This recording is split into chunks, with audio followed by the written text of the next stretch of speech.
het zomaar op aan die mannen. Je hebt ze natuurlijk allemaal gezien in het afgelopen vastelavondseizoen. En dan hebben ze het opkomstlied. Dat is een echte Beumische tophit. Iedere bluesmuziekwereld kent dit. Want ja, goed, het is natuurlijk de Beumische droom. En eigenlijk denken ze dan, het is een festwies, het is een liedje wat al jaren en jaren en jaren met gaat. Maar eigenlijk valt dat best met. Het is pas van 97. En de Norbert Galli, de heeft toch echt wel een geweldig nummer van gemaakt. Iedereen covert dat. En het is eigenlijk de nieuwe festwies, zeg maar, van de bluesmuziekwereld, de conservatieve bluesmuziekwereld. Het helemaal mij. Oost-Duitsland, West-Duitsland, ergens in Duitsland, maakt niet uit. Rondom de moer, maakt niet uit waar het vandaan komt. Maar goed, goed boeien, denk ik. Denk ze, zet hem maar aan nu.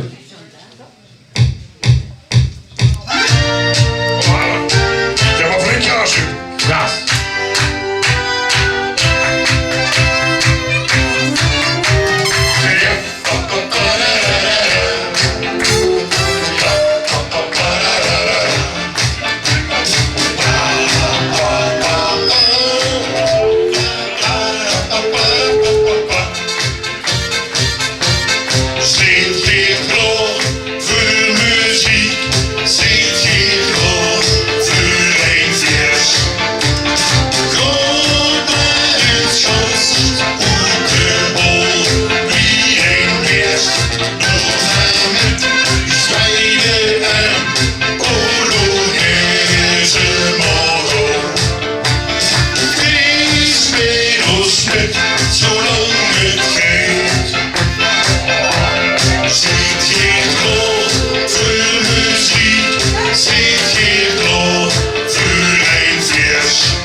Niks meer op zeggen. Doe, Zwies. Oké.